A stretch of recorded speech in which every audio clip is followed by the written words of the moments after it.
오늘의 주요 뉴스입니다.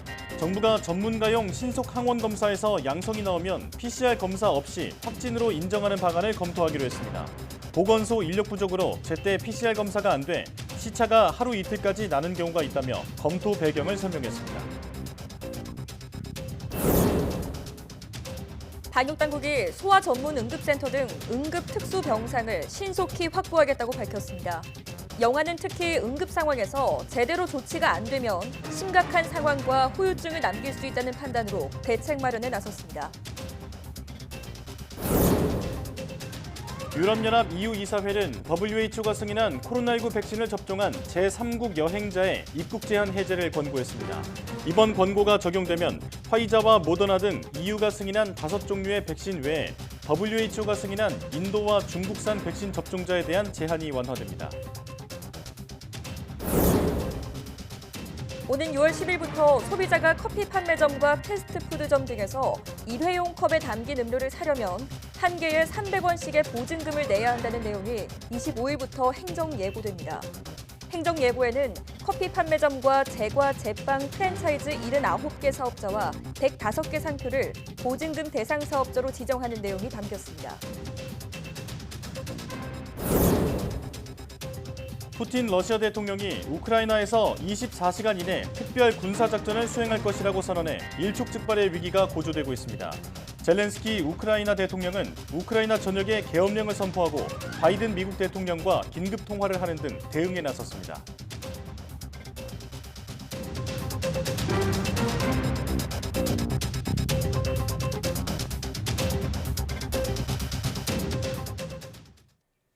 여러분 안녕하십니까? 사이언스 투데이 시작합니다. 코로나19 신규 확진자가 연일 17만 명을 넘고 재택치료자 수가 60만 명에 육박한 가운데 재택치료자가 골든타임을 놓치지 않고 적절한 응급치료를 받을 수 있도록 정부가 구체적인 대책 마련에 나섰습니다. 권덕철 보건복지부 장관은 기자간담회에서 최근 급증한 재택치료 환자가 응급 상황인 경우 신속하게 대응할 수 있도록 국립중앙의료원 중앙응급의료센터를 컨트롤타워로 운영하겠다고 말했습니다. 권 장관은 현재 119와 중앙응급센터, 권역 지역별 응급센터를 유기적으로 연결해서 재택치료 중인 환자들이 응급실을 전전하지 않도록 하겠다며 이같이 말했습니다. 이와 함께 정부는 늘어나는 소아와 산모의 응급 상황 문제와 관련해서 소아 전문 응급센터 등 거점별로 병상을 신속하게 확대하겠다고 밝혔습니다.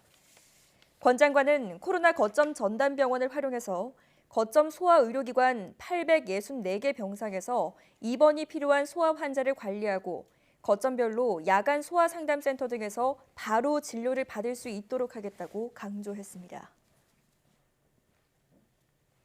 정부가 코로나19 검사와 치료를 맡은 동네 병의원에서 의사의 판단에 따라 신속 항원 검사만으로도 확진 판정을 내리고 환자의 격리가 가능하도록 방역 격리 지침을 전환하는 방안을 검토하고 있습니다. 권덕철 보건복지부 장관은 기자간담회에서 오미크론 변이 특성에 맞게 재택치료 일반관리군에서는 신속항원검사 결과만으로도 확진 판정을 내리는 것이 가능하겠다며 감염병 예방법을 감안해 검토해 나가겠다고 말했습니다.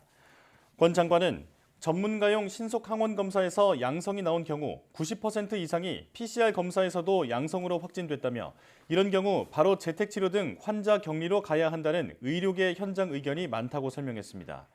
신속항원검사 양성 이후 PCR 검사에 따른 확진까지 하루 이상의 공백이 생기면서 추가 확산의 위험이 커지며 방역에 구멍이 뚫리고 있다는 지적이 잇따랐습니다. 콧속이 아닌 목구멍 근처에서 검체를 채취하는 타액 PCR 검사가 정식 허가를 받는다면 방역당국이 사용을 검토하기로 했습니다. 중앙방역대책본부는 아직 식약처에서 정식 허가를 받은 타액 PCR 검사 제품은 없다며 앞으로 허가받게 된다면 국민 사용 편의를 높일 수 있을 거라고 밝혔습니다. 앞서 서울시 교육청은 유치원생과 초등학생을 대상으로 타액을 이용한 신속 PCR 검사를 시범 추진하겠다며 방역당국의 적극적인 검토를 촉구했습니다. 현재 PCR 검사나 전문가용 신속항원 검사는 콧속 깊숙이 면봉을 넣는 비인두도말 검체 채취 방식이나 통증이나 상처를 유발할 수 있어 어린 학생들의 거부감이 크다고 판단한 겁니다. 이에 대해 방역당국은 비인두 방식이 정확도가 높은 데다 식약처 허가 시약이 없다는 이유로 타액 PCR 검사 도입에 부정적이었습니다. 오미크론 변이가 유행을 주도하면서 방역당국이 코로나19 항체 치료제인 레키로나주 신규 공급을 중단했습니다. 중앙방역대책본부는 지난 18일부터 레키로나주 신규 공급을 중단했다며 기존 재고 물량은 델타 변이 감염으로 확인된 경우에만 오는 28일까지 활용할 방침이라고 밝혔습니다. 레키로나주의 중환응 양리 시험 결과 오미크론 변이에 대한 활성을 보일 가능성이 낮게 평가돼 이같이 결정했다고 설명했습니다. 오미크론 변이가 우세종이 되면서 국내 검출률이 99%에 육박해 항체 치료제보다 먹는 치료제 효과가 더 크다고 판단한 겁니다. 3차 접종까지 마친 사람이 오미크론 변이에 감염될 경우 치명률이 계절 독감과 비슷하거나 오히려 더 낮다는 분석 결과가 나왔습니다. 방역당국은 예방접종을 완료한 사람이 많아지면 코로나19를 풍토병으로 간주할 수 있게 된다며 방역 정책을 전면적으로 바꿀 수 있음을 예고했습니다. 홍주혜 기자입니다. 해마다 계절 독감에 걸리는 사람은 300만에서 700만 명 정도, 이 가운데 3천에서 5천 명 정도가 사망에 이르는 것으로 추정됩니다. 오미크론의 치명률은 0.18%, 계절 독감의 2배 수준으로 분석되고 있습니다. 똑같이 오미크론에 감염됐어도 사망할 위험은 백신 접종력에 따라 큰 차이를 보입니다. 3차 접종을 마쳤다면 오미크론의 치명률은 0.08%로 낮아지지만 미접종자는 계절 독감의 5에서 7배 수준으로 위험해집니다. 특히 60살 이상 미접종자의 오미크론 치명률은 5.39%에 달해 같은 연령대 3차 접종자보다 10배 이상 높았습니다. 방역당국은 3차 접종까지 완료하면 오미크론에 감염돼 목숨을 잃을 가능성이 현저히 떨어진다며 접종을 거듭 당부했습니다. 그러면서 백신으로 면역을 얻은 사람이 많아지면 코로나19를 풍토병처럼 간주할 수 있다고 강조했습니다. 오미크론이 델타에 비해서 치명률이 상당히 낮은 상황에서 한 번의 이 유행 이후에 전체적인 이 안정기가 필요한 상황이기 때문에 그런 측면에서는 일상 회복을 위한 긍정적인 요인들도 있다라고 보고 있습니다. 지금의 확산세가 꺾이면 코로나19를 계절 독감과 같은 수준으로 관리할 수 있다는 뜻으로 풀이됩니다. 혹증하는 환자 숫자 자체에 연연하지 말라는 주문도 연일 나오고 있습니다. 방역에 대한 경각심과 방역 수치 이행이 느슨해져서는 안 되겠습니다만 과거와 같이 확진자 수만 가지고 지나친 두려움이나 공포감을 가질 필요는 없다. 그런 걸 분명히 말씀드립니다. 이에 따라 유행의 정점이 확인되고 위중증과 사망을 안정적으로 관리할 수 있다는 판단이 서면 사회적 거리 두기 등 정부의 방역 정책도 큰 폭으로 바뀔 것으로 보입니다. YTN 홍주혜입니다. 오미크론 변이 확산으로 확진자가 폭증하면서 변이용 백신 개발에 관심이 쏠리고 있습니다. 모더나는 지난달 말에 임상 2상에 착수해서 2분기 안에 미국 승인 신청을 목표로 하고 있는데요. 같은 mRNA 백신 경쟁 업체인 화이자도 올해 3월 출시 목표를 제시한 상태여서 선두 경쟁의 결과가 주목됩니다. 이성규 기자가 취재했습니다. 오미크론 변이 여파로 연일 폭증하는 코로나19 신규 확진자. 확진자 폭증에 상대적으로 안정적이었던 위중증 환자도 불안한 상황입니다. 현재로선 오미크론 대응에 기존 백신의 부스터샷이 가장 효과적이지만 부스터샷도 6개월 정도가 지나면 항체가 6분의 1 수준으로 떨어집니다. 모더나, 화이자 등 해외 백신 업체가 오미크론용 백신 개발에 나선 이유입니다. 모더나는 지난달 말 오미크론용 백신의 임상시험 2상에 착수했습니다. What we are doing, and we started this the Wednesday before Thanksgiving, the day we saw the sequence, is developing an Omicron-specific vaccine. That vaccine is being finished to be made. It should be in a clinic in the coming weeks. 오미크론 백신은 이미 승인받은 코로나19 백신을 기본 골격으로 만들어졌습니다. 기존 백신에서 바이러스의 mRNA 부위만 오미크론 변이 mRNA로 바꿨습니다. 일단 mRNA 백신 플랫폼이 완성이 되면 전달하고자 하는 유전물 정보만 변경을 하면 새로운 백신을 개발할 수 있습니다. 새로운 변이가 발생할 때 유전자 염기 서열만 바꿔놓으면 되므로 개발에 필요한 시간이 기존 방식에 비해서 획기적으로 줄어들게 됩니다. 소규모로 인체 독성을 알아보는 임상 일상은 별도로 진행하지 않습니다. 같은 플랫폼으로 승인받은 기존 백신의 임상 일상에서 이미 검증했기 때문입니다. 임상 이상은 모더나 코로나19 백신을 2회 접종한 그룹과 부스터샷까지 접종한 그룹 등 2개로 나눠 오미크론용 백신을 접종하는 방식으로 진행됩니다. 임상 이상 결과에 따라 유동적이지만 모더나는 2분기 안에 미국과 유럽 등에서 승인 신청을 목표로 하고 있습니다. 순조롭게 진행될 경우 국내에는 빠르면 3분기에 승인 신청이 가능할 전망입니다. 다만 최근 원숭이 실험에서 오미크론 백신의 효능이 기존 백신의 부스터샷과 큰 차이가 없다는 연구 결과가 나와 실제 효능은 임상시험 결과를 지켜봐야 한다는 지적입니다. YTN 사이언스 이성규입니다. 코로나19 방역 조처에 반대하는 트럭 운전사들의 시위가 미국에서도 시작됐습니다. 로이터 통신 등 외신은 현지 시각 23일 국민호송대 등 온라인상 여러 단체를 통해 준비된 이번 시위는 미국의 각지에서 출발한 시위대가 워싱턴 DC 인근에 도착하는 것을 목표로 한다고 전했습니다. 서부 캘리포니아에서 출발하는 시위대는 최장 11일의 여정을 거쳐 최대 2,500마일, 4,000km가량을 횡단하는 계획을 하고 있습니다. 경제 활성화와 미국의 재개방이라는 구호를 내세운 주최 측의 주된 요구사항은 코로나19 백신 접종과 마스크 착용 의무화 중단입니다. 이에 대해 국방부는 오는 26일부터 다음 달 7일까지 워싱턴 DC의 주 방위군 400명과 이외 지역의 주 방위군 300명을 비무장으로 투입해 교통 통제를 지원하기로 했습니다. 유럽연합 27개 회원국 정부를 대표하는 기구인 EU 이사회는 현지 시간 20일, 22일 세계보건기구 WHO가 승인한 코로나19 백신을 맞은 제3국 여행자의 입국 제한 해제를 권고했다고 로이터 통신이 보도했습니다. EU 이사회는 다음 달 1일부터 회원국들이 EU 또는 WHO가 승인한 백신을 접종한 사람들의 비필수 목적의 입국을 허용하고 일시적 제한 조치도 해제해야 한다는 권고안을 채택했습니다. 지금까지 다수 EU 회원국들은 EU 내에서 승인되지 않은 백신을 맞은 제3국 시민의 경우 비필수 목적의 입국을 허용하지 않았는데 이번 권고가 적용되면 인도, 중국산 백신을 맞은 사람들에 대한 제한이 완화되는 것이라고 로이터는 전했습니다. EU 이사회의 이 같은 권고는 법적인 구속력은 없고 해당 권고안을 따를지는 각 회원국의 결정에 달려 있습니다.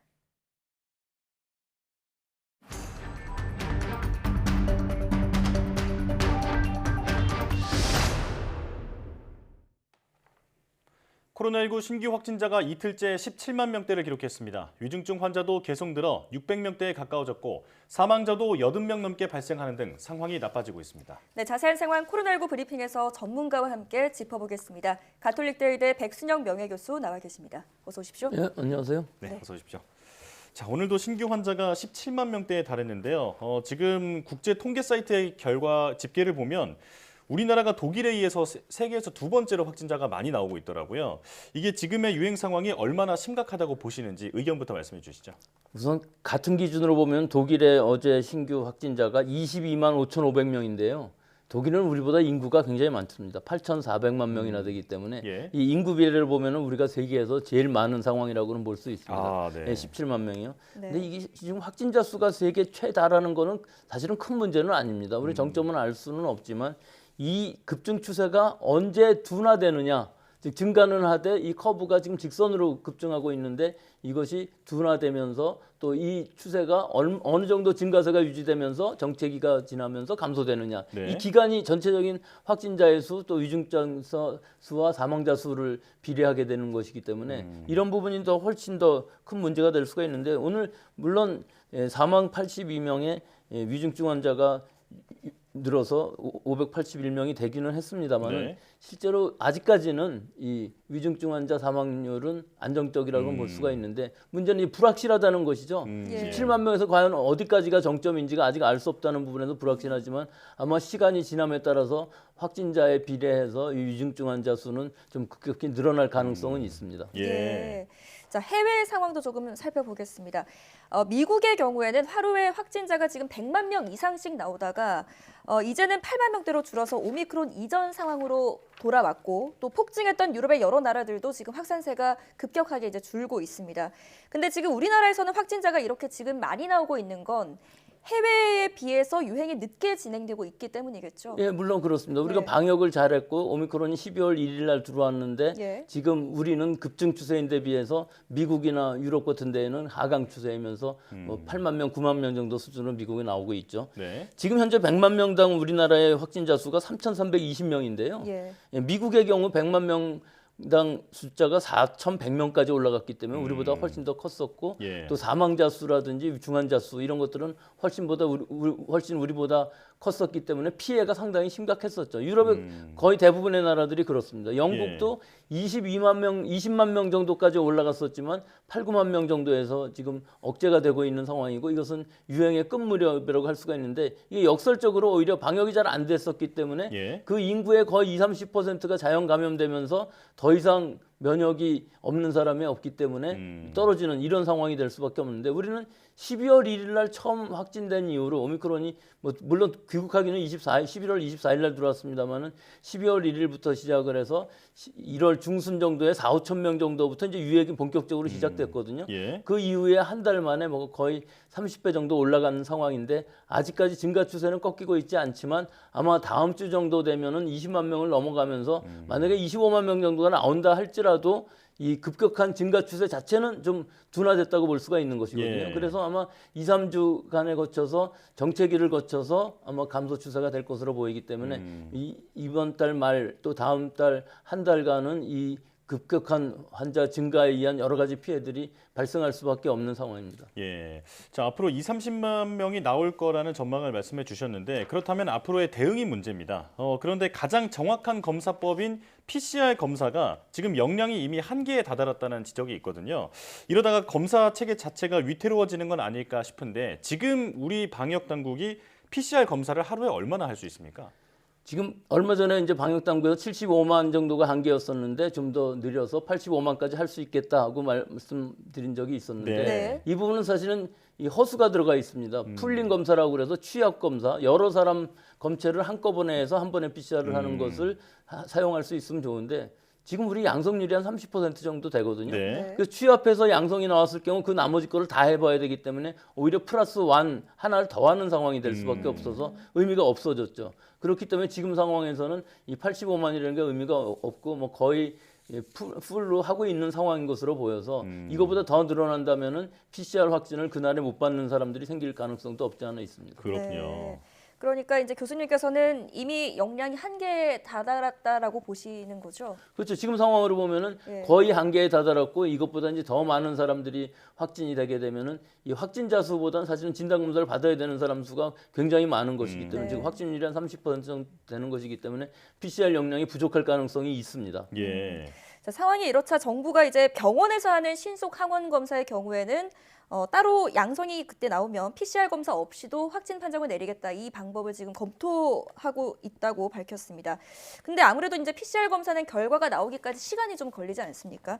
그동안 방역에 공백이 생기는 우려 때문일 텐데 여기에 대해서는 좀 필요한 대응이라고 보십니까? 예, 뭐 어쩔 수 없다면 그렇게 해야죠. 네. 근데 방역당국에서 얘기한 것은 일반관리군인 경우, 즉 집중관리군은 아니고 일반관리군인 경우에 있어서는 양성을 인정하겠다는 뜻인데 여기서 좀 문제가 되는 부분들은 이 위양성률, 자신은 코로나에 감염되지 않았는데도 불구하고 양성이 나오는 비율이 한 24, 5% 정도 된다고 얼마 전에 통계가 나왔었는데 네. 지금 방역당국 얘기로는 한 10% 정도라고 얘기를 하거든요. 네. 이게 한 10% 정도라면 괜찮지만 24, 5% 정도라면은 그분들이 쓸데없이 자가격리를 하는 상황, 재택치료를 하는 상황이 될 수밖에 없고요. 또 예. 여기서 또 하나의 문제는 팍스러비드를 처방할 경우에 있어서 이 굉장히 고가 예약인데 5일분이 한 53만 원 정도 되는데 이 PCR 양성만 갖고서 처방을 한다면은 이 낭비할 수 있는 고가 예약을 낭비할 수 있는 위험성들이 있어서 조금 더 세밀하게 이 지침을 좀 생각할 필요가 있다고 생각합니다. 네. 보완이 필요하다는 말씀이신데 또 새로운 그 제안도 나왔습니다. 신속 PCR 검사를 도입하자라는 의견인데요. 지금 서울시 교육청이 이 코를 찌르는 대신 침을 이용해서 검사할 수 있는 이 방법을 활용하면 아이들의 거부감을 줄일 수 있다라고 얘기하면서 지금 시범 적용에 나섰습니다. 자, 이건 정확히 어떤 검사법입니까? 일단 여기 두 가지 나눠서 봐야 되는데요. 검체 채취하는 게 우리가 비인두 도마라고 또 타액을 가지고 하는 것 또는 코 구멍에서 하는 것 이렇게 신속 진단 키트에서는 코 구멍에서 하죠. 우리는 타액 검사 시스템은 없습니다. 근데 네. 해외 유럽이나 일본이나 미국 같은 데에서는 타액으로 하는 것도 사실은 승인받은 것들이 있거든요. 아, 예. 근데 이것은 신속 항원 검사의 얘기고 지금 신속 PCR이라는 것은 PCR이기는 한데 등원 증폭이라고 그래서 같은 온도를 가지고 뭐 대략 60도에서 65도 정도 되는데 한 15분, 30분 정도 반응하면은 증폭이 됩니다. 예. 그렇기 때문에 신속하게 진단을 할 수가 있고 검체도 또 타액이 약간 민감도는 떨어지지만 타액으로서 함으로써 항원 검사 키트보다는 훨씬 더 정확도, 민감도가 높은 검사가 될 수가 있는데 근데 여기서 한 가지 이제 문제가 이런 키트가 아직까지 식약처의 승인을 받은 적이 없다는 겁니다. 그래서 얼마 전에 서울대학에서 대면 수업을 할 때에는 신속 PCR을 이용해서 대면 수업을 하게끔 한 적은 있었습니다. 네. 그것은 학교 내부에서 한 것이고 네. 실제로 우리가 상용화된 신속 PCR 키트 혹은 타액 검사 키트는 없기 때문에 그런 부분들이 법적으로 아마 해결이 돼야 할 것으로 봅니다. 그렇군요. 그럼 방역 당국은 지금 이 신속 PCR 검사 도입에 대해서 어떤 입장을 보이고 있습니까? 예, 아마 긍정적으로 할 것으로 보입니다. 네. 예. 일단 PCR에 비해서는 약간 떨어지지만 증폭을 하는 것이기 때문에 신속 항원 검사보다는 월등히 민감도가 높고 정확도가 높을 수밖에 없기 때문에 네. 타액을 갖고서도 신속 항원 검사를 하는 것보다는 오히려 신속 PCR을 하는 것이 훨씬 더 양성이 나올 가능성이 즉 위음성이 나오지 않을 가능성이 높다고 볼 수 있습니다. 기존의 비인두도말 PCR보다는 정확도가 살짝 떨어질 수는 있지만 지금 하고 있는 신속 항원 검사보다는 정확도가 훨씬 높기 때문에 적극적으로 검토해 볼 필요가 있다 이렇게 말씀해 주셨는데요. 자, 그리고 이제 현재 정부가 3차 접종을 한 사람의 그 오미크론에 걸렸을 때의 통계를 보니까 이게 계절 독감 수준으로 아마 지나갈 것이다 이렇게 얘기를 했습니다. 치명률이 0.08%로 집계가 됐는데 계절 독감과 거의 비슷하기 때문에 너무 걱정할 필요는 없다라는 얘기거든요. 교수님께서는 어떻게 보십니까? 좀 그렇지 않은 부분이 있습니다. 예. 예, 계절 독감인 경우에서는 사실 연령에 상관없이 치명률이 있을 수가 있는데 비해서 지금 현재 오미크론에서만 보면은 3차 접종을 받았다 할지라도 0.08% 지금 연령에 상관없이 치명률이죠. 근데 60대 이상만 놓고 본다면은 3차 접종을 받아도 0.5% 정도의 치명률이 되고요. 아, 예. 미접종자인 경우에서는 5.39%의 치명률을 보이고 있습니다. 아, 그래서 예. 지금 현재 상황으로는 이것이 독감과 같이 관리 가능한 질병이 아니고 좀 더 많은 사람들이 감염되면서 일반적으로 면역도가 높아지게 되면은 관리 가능한 독감과 같은 엔데믹 상황이 될 수가 있습니다만은 지금 현재로서는 아직은 위험한 질병이다 이렇게 볼 수 있습니다. 그렇군요. 계절 독감과 치명률을 같이 보기에는 아직까지는 무리가 있다 이렇게 정리를 할 수 있겠습니다. 자, 또 3차 접종이 치명률을 낮출 수는 있지만 아직까지도 이 접종 후에 감염되는 돌파 감염 사례는 계속해서 나오고 있는데요.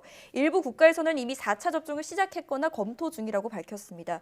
또 한편에서는 이 3차 접종까지 했으면 몇 년간의 백신을 더 맞지 않아도 된다 이런 주장도 나오고 있거든요. 어떻게 생각하십니까? 뭐 거의 다 맞는 말입니다. 예. 하지만 4차 접종이라는 것이 필요한 부분은 이 고령층이면서 면역 약화된 환자 또 젊은 층에 있어서도 항암 치료를 한다든지 또는 면역 억제제를 복용하고 있다든지 이런 분들하고요.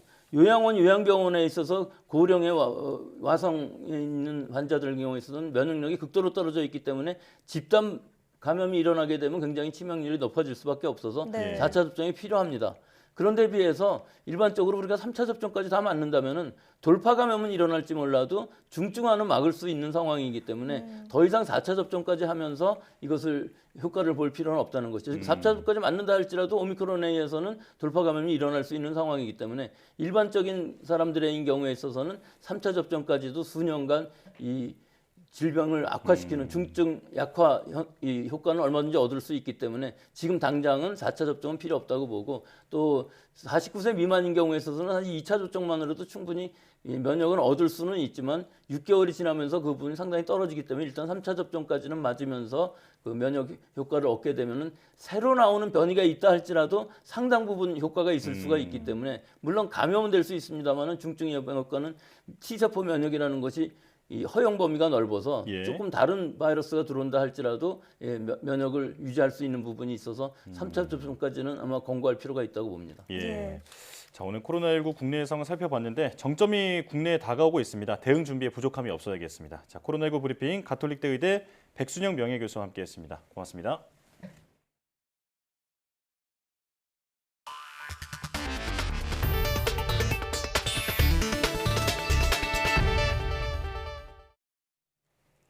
문재인 대통령은 세계보건기구가 한국을 글로벌 바이오 인력 양성 허브로 선정한 것은 백신 허브 국가를 위한 정부의 노력이 결실을 맺은 것이라고 밝혔습니다. 문 대통령은 SNS에 우리 정부가 목표로 세운 세계 5대 백신 강국과 바이오 선도 국가가 현실로 다가오고 있다며 우리나라의 바이오 의약품 생산 역량과 교육 인프라의 우수성을 국제적으로 공인받은 결과라고 말했습니다.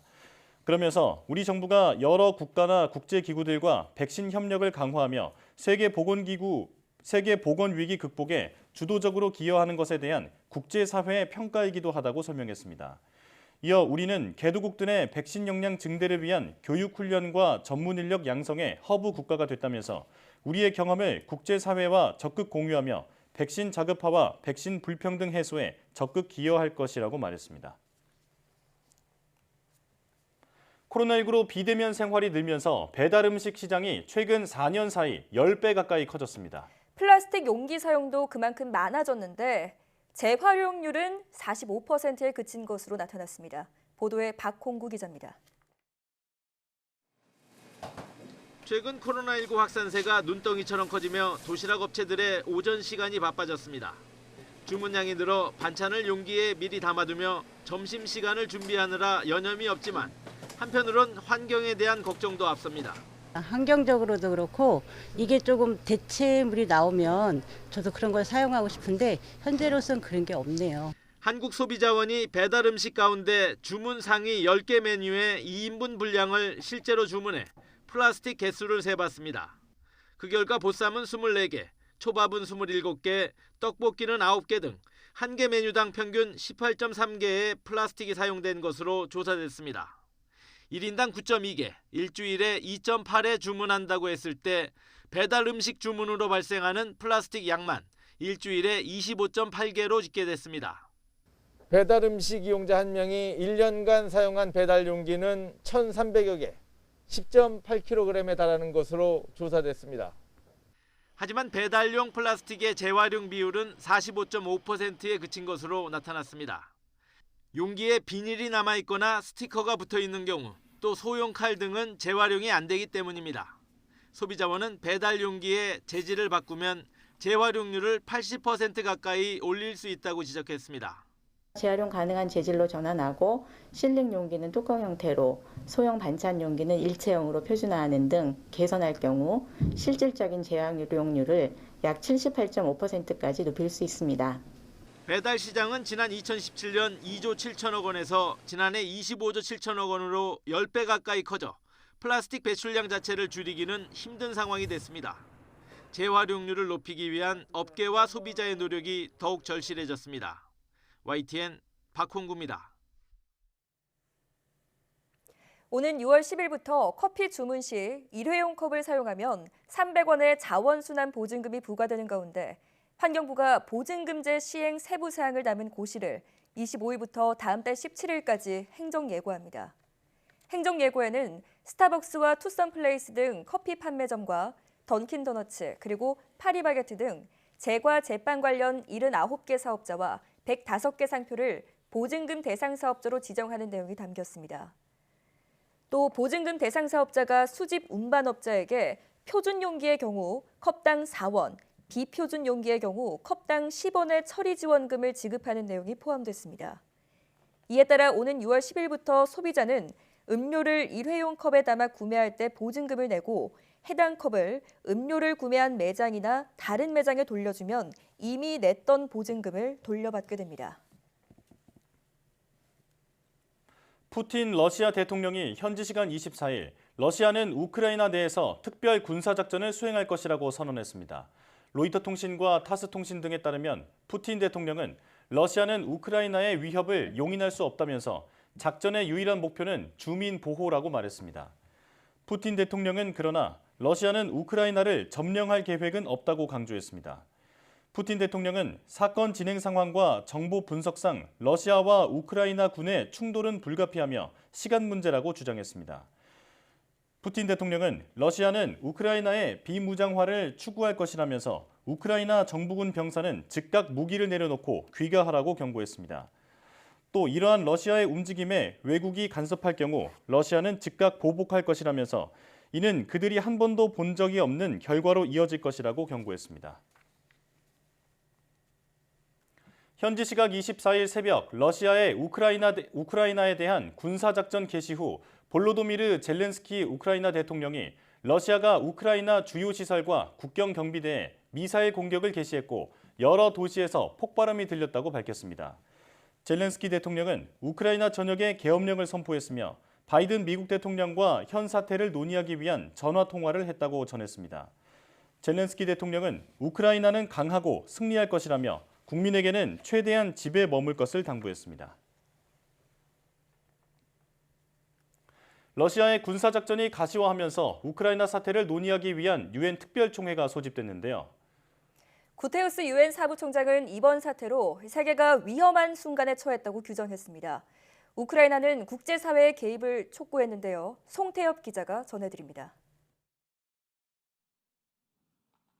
안토니우 구테우스 유엔 사무총장이 우크라이나 사태와 관련해 연이어 러시아를 비판했습니다. 전날 푸틴 대통령이 파견하는 병력은 결코 평화 유지군이 아니다라고 말했던 구테우스 사무총장은 총회 연설을 통해 최근의 우크라이나 사태에 대해 깊은 우려를 표명했습니다. We meet in the face of the most serious global peace and security crisis in recent years, and certainly in my time as Secretary General. Our world is facing a moment of peril. I truly hoped it would not come. 드미트로 쿨레바 우크라이나 외교장관은 러시아에 즉각적이고 분명하게 대응하지 않으면 지금까지 세계 질서를 유지했던 안보 시스템이 완전히 파탄될 것이라면서 국제사회의 개입을 촉구했습니다. No one will be able to sit out this crisis if President Putin decides that he can move forward with his aggression against Ukraine.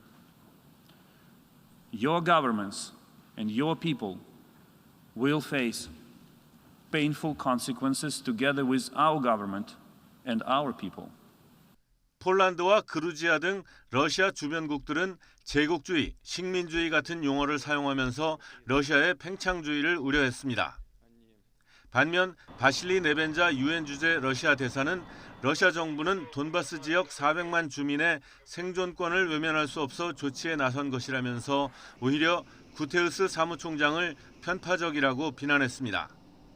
미국과 영국, 독일 등 서방국들은 러시아 제재에 즉각 동참하자며 회원국들을 독려했습니다.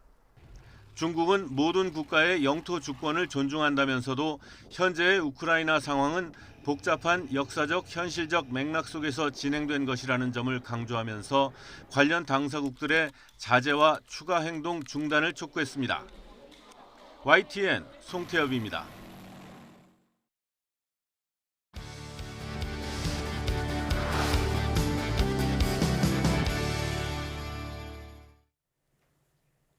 해저 2,500m 극한 환경에서 사람을 대신해 수중 건설 임무를 수행하는 로봇이 있습니다. 우리 기술로 만든 이 로봇의 이름은 우리라고 하는데요. 오늘 과학의 달인에서는 로봇 우리를 개발한 장인성 한국해양과학기술원 해양로봇 실증센터장과 함께 수중 건설 로봇에 대해서 알아보겠습니다. 어서 오십시오. 네, 반갑습니다. 네, 나와주셔서 고맙습니다. 자, 우선 로봇 얘기를 하기 전에 센터장님께서 계신 해양로봇 실증센터가 어떤 곳인지부터 설명을 부탁드리겠습니다. 직접 설명해 주시죠. 네, 한국해양과학기술원 해양로봇 실증센터는 그 해양수산부의 연구개발 사업의 일환인 수중건설로봇 사업단으로 먼저 출범하였습니다. 네. 그 이후에 해양로봇에 대한 필요성이 점차적으로 증대되어서 해양로봇 실증센터라는 조직으로 확대 개편되었고요.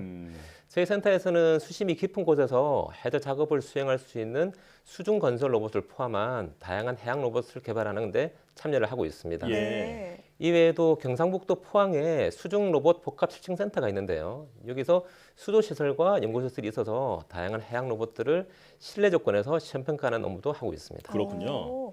그러니까 해양 개발에 필요한 수중 건설 로봇을 개발하고 계신다 이렇게 말씀을 하셨는데요. 개발하신 로봇들이 과연 바다에서 어떤 일을 구체적으로 하는지 직접 설명을 해주시겠어요? 네, 수중 건설 로봇은 사람이 들어가기 힘든 수심이 깊은 곳이나 아니면 그 아주 위험한 곳 이런 곳에서 해저 탐사라든지 해저 자원 개발을 위한 파이프라인이나 케이블 같은 것들을 매설하거나 안반 파쇄와 같은 해저 작업을 수행하기 위해서 개발이 되었습니다. 예. 네. 저희 로봇은 이름을 앞서 잠시 소개해 주셨는데 우리나라가 개발한 수중 건설 로봇이라는 이름으로 우리라는 말을 붙였고요. 네. 이거는 영어로는 언더워터 로보틱스 이디즈 약자로 앞에 악별자를 따서 우리라는 말을 붙였습니다. 그리고 우리는 그 작업 용도에 따라서 3가지 로봇이 있습니다. 네. 그래서 첫 번째는 우리 L인데요. 이때 L은 라이트, 좀 가볍다라는 뜻으로 경작업을 하는 용도로 제작이 되었습니다. 수중에 떠다니면서 해저면에 지도를 그린다거나 해양 생물을 탐사하고 해양 구조물의 간단한 유지 보수를 수행하게 됩니다. 두 번째로 우리 T가 있는데요. T는 트렌처, 도랑을 판다라는 개념입니다. 그래서 해저 케이블이나 파이프라인을 지중해에서 해저 지중해에 매설할 수 있도록 설계되었습니다. 마지막으로 우리 R은 락커, 안반을 깬다라는 개념으로 락커라고 불렀고요. 해저의 굴삭기라고 할 수 있습니다. 예, 그렇군요. 자, 우리 기술로 만든 로봇인 만큼 혹시나 이 설명을 들으시는 분들은 URI가 아니라 네. 우리라고 읽어야 된다는 점. 맞습니다. 네, 이 부분을 이제 기억을 해야겠습니다. 자, 그렇다면 우리 로봇이 이제 실제로 바닷속에서 어떻게 일하는지 궁금한데 준비해 오신 영상이 있다고 들었거든요. 네, 그렇습니다. 그 영상 보면서 조금 더 설명을 이어주시죠. 네네. 자, 이제 영상 보여주시죠. 네네.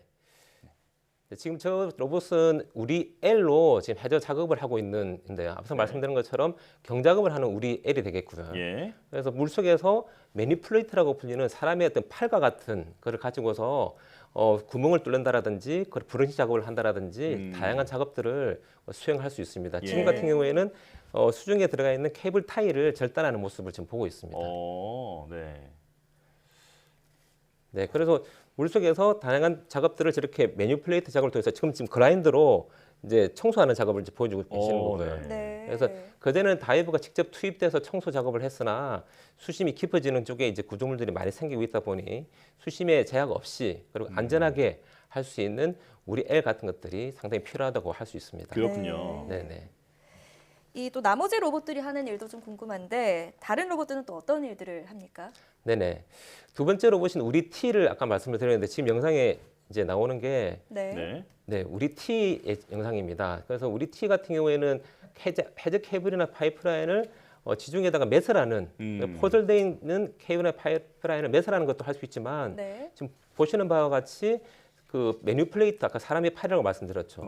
그걸 이용해 가지고 한쪽으로는 그 케이블을 잡고 다른 쪽으로는 케이블을 자르는 그래서 케이블이라는 것들이 바닥면에 설치된 것이 손상이 되어서 절단이 필요한 경우에는 이런 수중 로봇이 투입돼서 작업을 수행하는 것이고요. 사람이 하는 것 같네요. 맞습니다. 네. 마치 사람이 하는 것처럼 직접 들어가가지고 직접 500m 수심에서 된 거고 지금 같은 경우에는 우리 R입니다. 우리 R에는 그 셋톱처럼 생긴 트렌징 커트라는 게 있어서요. 그래서 아까 말씀드렸던 것 단단한 안반 같은 것들을 좀 깰 수 있는 그거 지금 이제 깨는 영상을 지금 보고 계십니다. 보시는 바와 같이 부유물질이 상당히 많이 올라오죠. 먼지가 많네요. 맞습니다. 그래서 아무래도 해저 지반을 교란시키기 때문에 그 부유물질이 많이 올라오기 때문에 그 올라오는 것들은 다른 카메라 말고 다른 작업들을 다른 이제 소나 같은 것들을 이용해서 진행하게 되고요.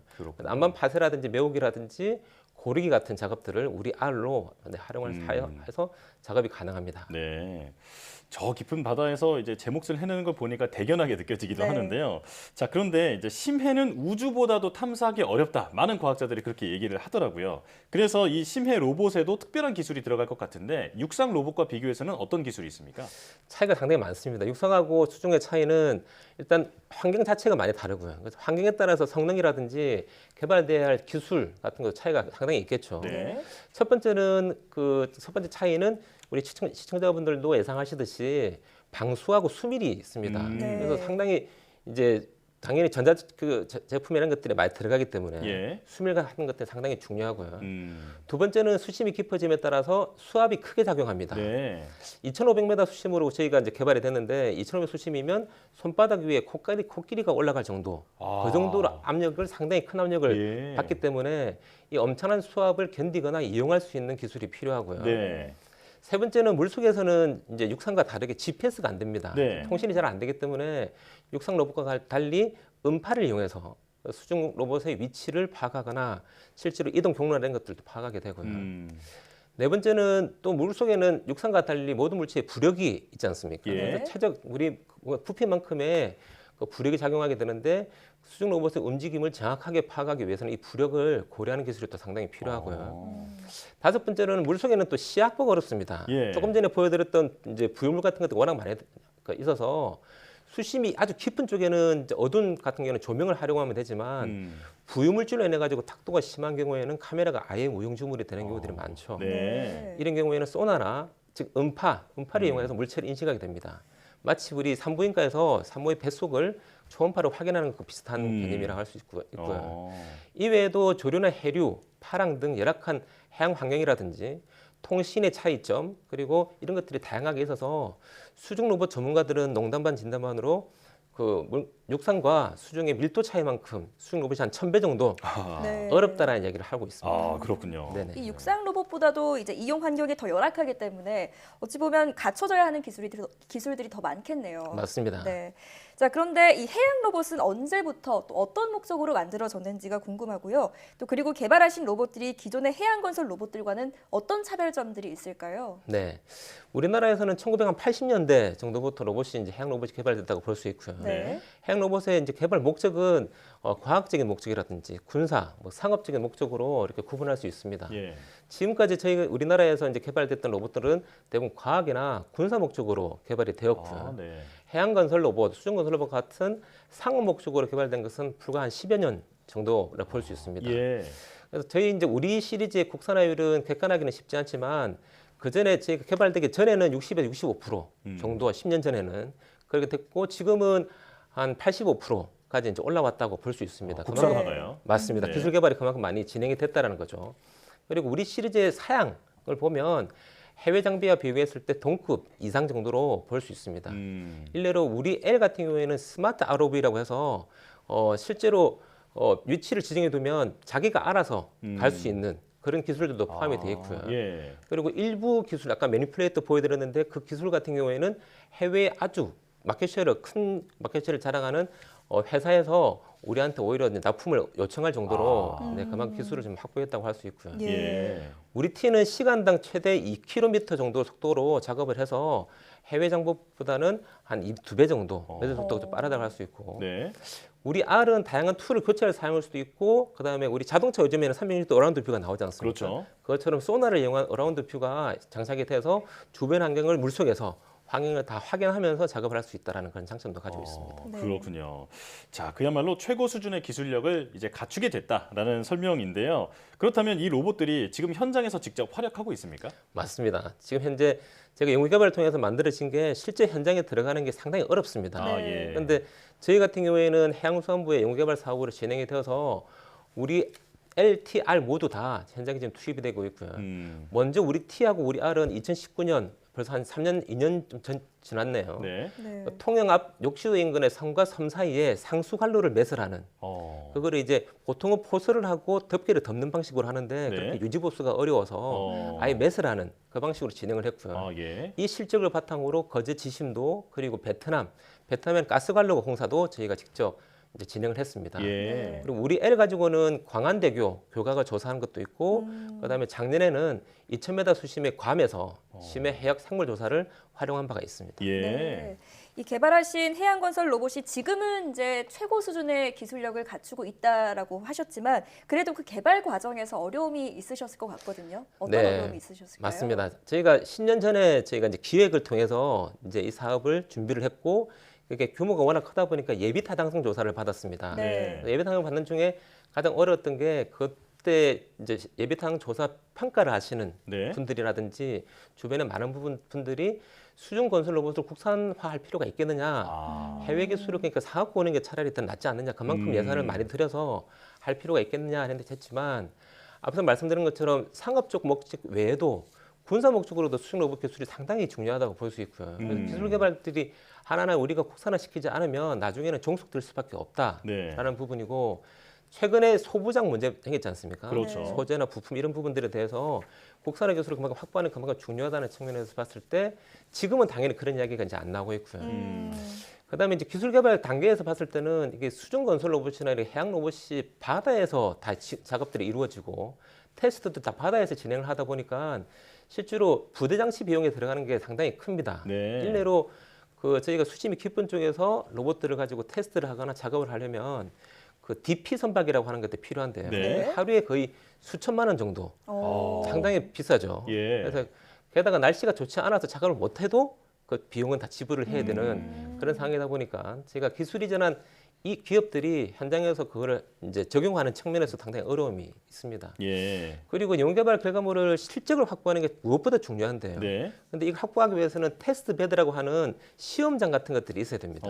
실제 저희가 적용할 수 있는 현장에서도 이제 그런 테스트 베드가 필요한데 사실 우리나라에서 적용할 수 있는 여러 가지 현장들, 해저 케이블이라든지 플랜트 같은 것들을 설치할 수 있는 그런 현장들에서는 상당히 이제 꺼려합니다. 연구개발 결과물이 이제 아직 증명이 확실히 안 돼 있으니까 네. 혹시라도 다른 문제가 발생할 수 있을 것 같아서 꺼려하기 때문에 실적을 확보하는 게 상당히 어려웠던 그런 부분이 있습니다. 그렇군요. 자, 오늘 이제 심해에서 활약하는 수중 건설 로봇에 대해서 설명을 들어봤는데 우리는 삼면이 바다로 둘러싸인 만큼 이 해양 자원의 그 개발과 활용이 아주 중요한 나라잖아요. 자, 오늘 설명해주신 로봇 우리가 선도적인 역할을 해주길 바라겠습니다. 자, 과학의 달인 지금까지 장인성 한국해양과학기술원 해양로봇 실증센터장과 함께했습니다. 고맙습니다. 네, 감사합니다.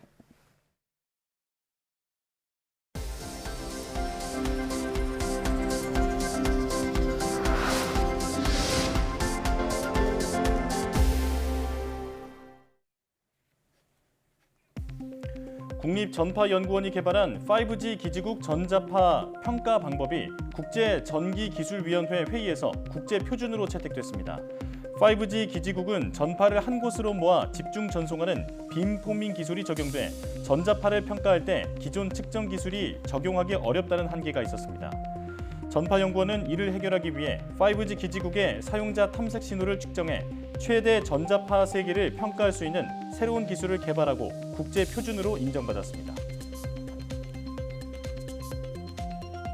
한국원자력연구원의 연구용 원자로 하나로와 조선시대 궁중악서인 악화개범 등 12건이 국가과학유산으로 지정됐습니다. 국립중앙과학관은 2021년도 국가과학유산 12건의 등록을 공부하고 등록증을 수여했습니다. 이번 국가과학유산에는 기초과학 분야에서 2건, 산업기술 분야와 과학기술사 분야에서 각각 4건과 6건이 등록됐습니다. 여기에는 연구용 원자로 하나로와 악화괴범을 비롯해 국립수산과학원의 해양조사연구, 한국과학기술연구원의 수소전기차 시험 모델 등이 포함됐습니다. 비만한 사람은 지방 조직에 있는 면역세포가 더 빨리 노화할 수 있다는 연구 결과가 나왔습니다.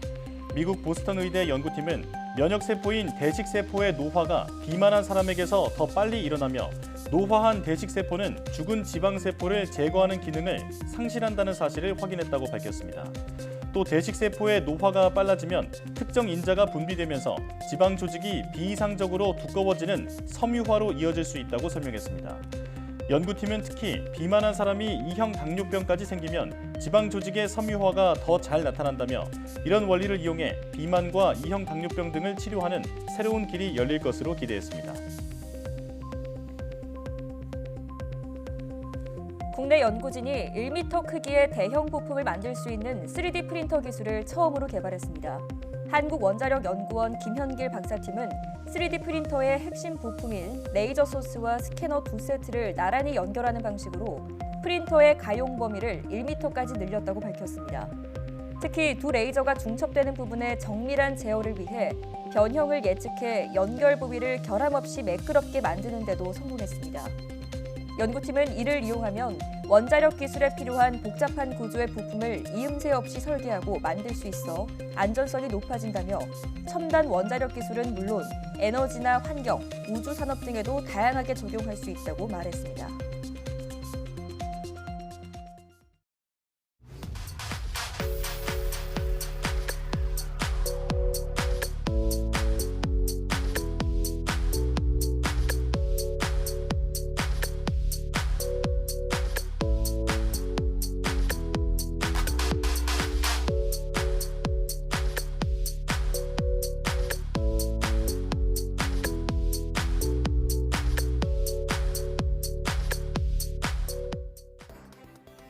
오미크론 변이의 확산으로 코로나19 확진자가 폭증하면서 재택치료 환자 수가 60만 명에 육박했습니다. 이에 대해 정부는 재택치료자의 응급 상황 대응 방안을 강화하기로 했는데요. 재택치료자가 골든타임을 놓치지 않고 제때 적절한 응급 조치를 받을 수 있도록 세밀한 대책이 마련되기 바랍니다. 사이언스 투데이 마칩니다. 함께해 주신 여러분 고맙습니다.